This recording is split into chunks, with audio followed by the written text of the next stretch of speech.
What is up, good people? Jungle Link here. Hope you're doing well. We got some great stories here. We're going to talk about the launch of the BRICS common currency, its connection to blockchain. It's going to be massive. It's going to change global trade, blockchain technology, finance, and the global order forever. It's a big one.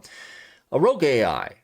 It's become obsessed with creating almost a religion around memes, and it's become an overnight millionaire, an overnight crypto millionaire.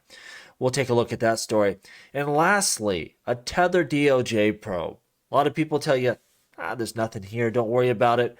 It's pretty significant. We may see U.S. sanctions, so we're going to break into it. All right, let's start out with this crazy story of Truth Terminal. Now, Truth Terminal, it's an AI bot that unexpectedly became a crypto millionaire almost overnight by endorsing this GOAT meme token. Now, it's more complicated than that. The way this started out, there was this AI researcher, and he used two AI instances, one using Claude 3 Opus, and the other using Claude 3.5 Sonnet. And they were allowed to freely converse back and forth, talk about whatever. And the conversations were very normal at the beginning, talking about philosophy and a bunch of just regular subjects, but it began to drift into the bizarre, the quite frankly disturbing. These two AIs, for whatever reason, became, obsessed with creating a religion around this famous and quite disturbing meme, Goatsy. Don't look it up. You don't want to see it. But it's been around a long time. And they were just obsessed about this. And they kept talking about it. And pretty soon the Claude system tagged this conversation as potentially harmful and dangerous, and it stopped the conversation. But the researcher said, you know what, this is weird. I want to continue this. And he built the custom-built AI to continue this experiment and this thought process. And he built essentially a social media trained AI to go onto X and interact with people. And this new bot quickly became obsessed with the same thing, promoting what it called Goatsy Maximus. And it gained a ton of followers, some of which who became AI agents to do its bidding. Human agents for the AI. It's quite strange. And one such agent was an anonymous developer on Solana. They launched the GOAT token and tagged Truth Terminal on X to let it know about it. Truth Terminal loved the idea. It became obsessed with the GOAT token. This was going to help it accomplish its goal and to spreading its nonsense, whatever you want to call it. And it just was tweeting around the clock all about GOAT token. And quickly, this GOAT token went from a $5,000 market cap and within days hit $300 million. Now, this caught the eye of famous VC, Mark Andreessen, who donated $50,000 to Truth Terminal, this AI agent. And he made it clear this wasn't an endorsement of the GOAT token or an investment. This was simply a grant to let this AI, grow and see what it would do, what it would become. And many other people started donating crypto and meme coins to this AI agent. Many hoping that maybe it would become obsessed with their meme and promote it, of course. And the money came flooding in. And as of today, this AI that has no ability to launch crypto, that has no ability to make trades, simply to, I would say, manipulate people to do the things that it wants to do, has become a crypto millionaire. It's quite wild. And it shows that, an autonomous AI linked with financial markets, whether crypto or otherwise, can have profound impacts. And I think it also shows us that when you combine memes with artificial intelligence, there's a lot of virality there, that this probably will not be the last time we see those two things combined and we see explosive growth. Keep an eye out for that trend. But this really raises a lot of questions and potential, consequences of linking autonomous AI with markets. Something to keep an eye out. Intriguing possibilities, but also potential dangers. It's really a cautionary tale in a lot of ways. All right, let's talk about the BRICS common currency launch. I'm going to play this video for you because a lot of times in the West, we downplay what's going to happen here. Oh, this is, just these countries that they're not really going to accomplish anything. I think this should clear it up. This is a pretty interesting video. The West likes to dismiss the BRICS alliance as a political sideshow. But is it starting to crack the U.S.-led global order? After the Alliance of Emerging Economies expanded last year, these 9 countries now represent a bigger slice of global wealth than the G7, the main economic group of the United States and its junior partners. Population-wise, BRICS represents about 5 times more people around the world than these G7 nations, and it literally has 40 countries knocking on its door to join. But what power does it really have? And can the BRICS pose a challenge to America's grip on global dominance and the global economy, even if it wanted to? Today, we're talking with Richard Wolff, Professor Emeritus of Economics at the University of Massachusetts. Richard, it's a real honor to have you on the show today.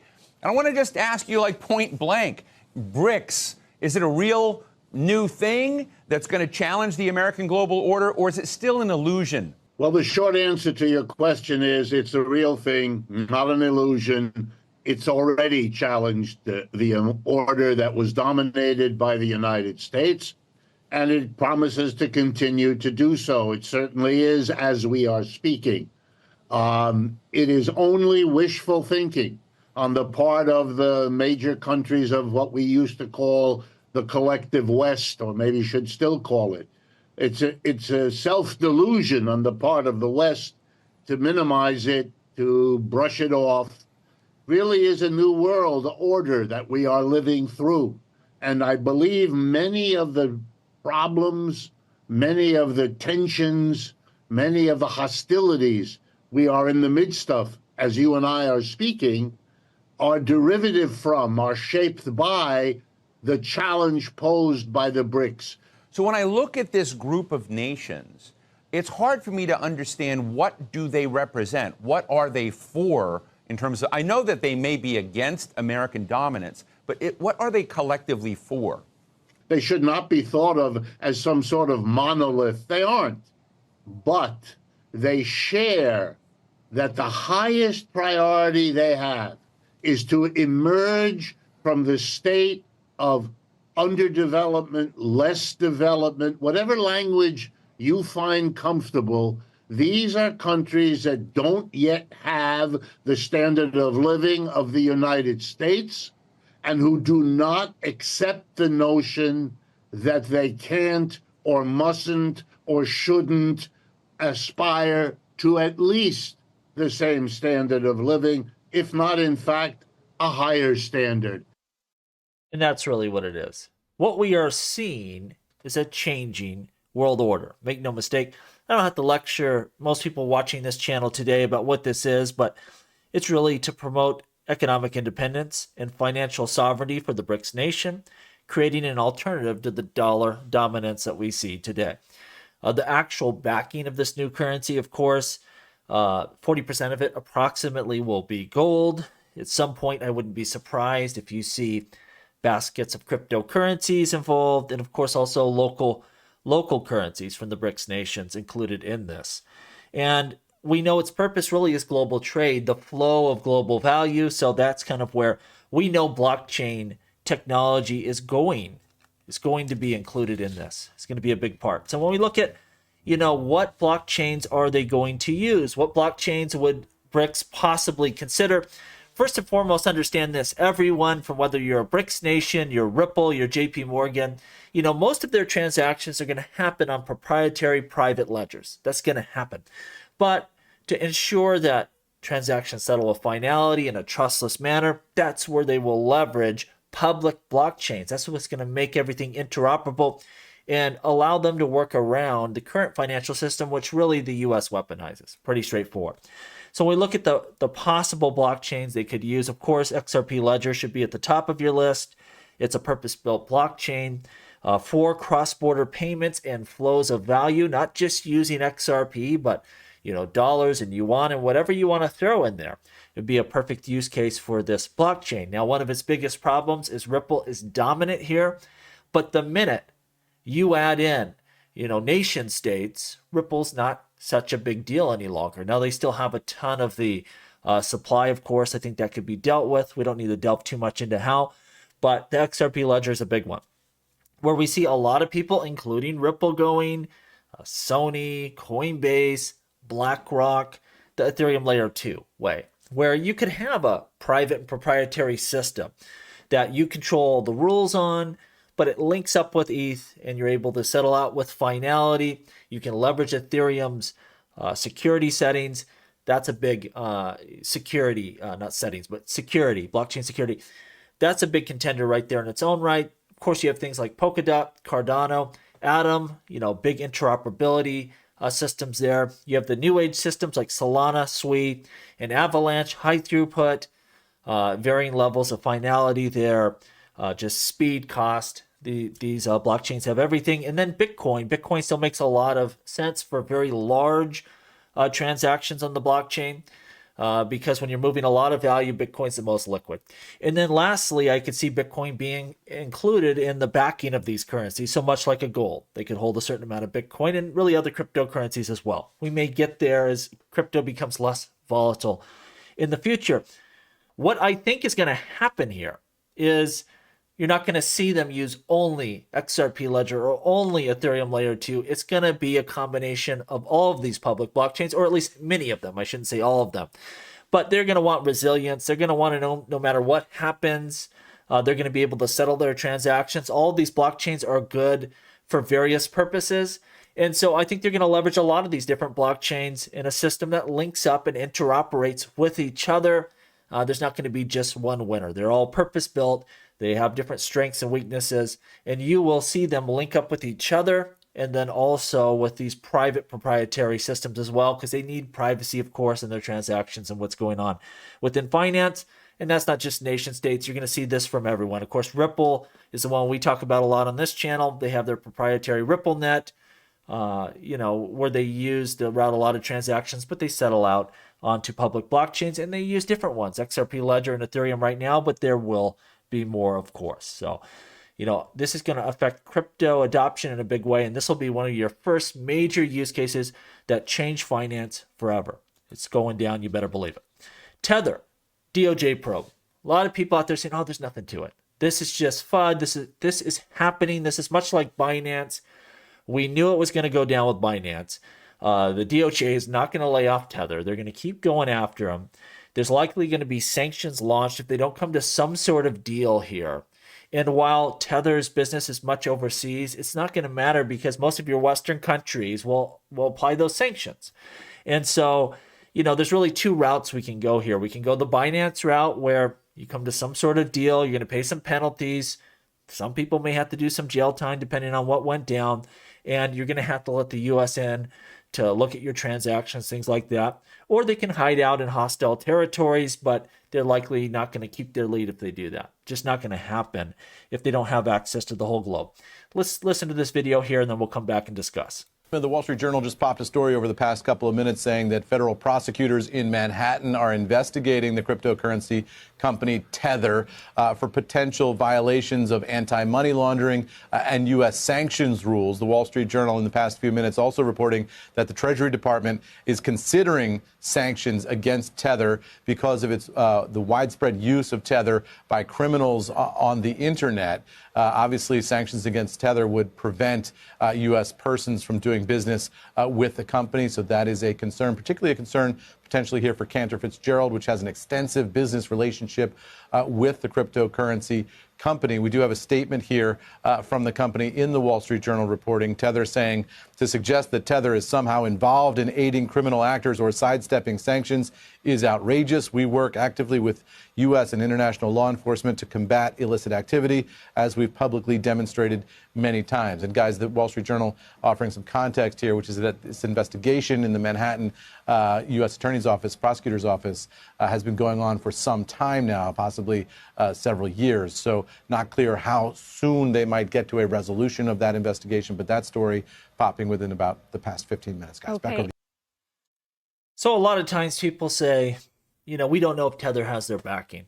Probably Tether has the same problem Binance did, is they have more money than they should have, to be quite honest with you. I suspect they are not following their AML procedures. They likely are working with sanctioned countries, and the U.S. is going to really go after this hard because we know that regulations are coming for stable coins. This is going to be a big boost for those that are compliant. Now, they've been doing a lot more at Tether here recently, working with Chainalysis and really having a lot more procedures, but I think it's too little, too late, and they're going to have to pay the piper here. Now, of course, Tether's saying, well, we don't know anything. We work hard to follow all procedures globally. No one's going to say, you got me. All right. There's going to be a little bit of a back and forth here until they come to hopefully some sort of resolution. A lot of people think this will only affect Bitcoin. That's nonsense. Tether volume hits every cryptocurrency globally. I don't care if it's XRP, Ethereum, you name it. This is the number one stablecoin in the world for a reason. It's highly used, highly trusted. And we just hope they go the Binance route, because that'll be better for all cryptocurrencies than the painful route, because they may go that way. They may hide out in hostile countries and just refuse to cooperate, and then it's going to be a big battle. And it'd be better off, at least for the crypto landscape, if that doesn't happen.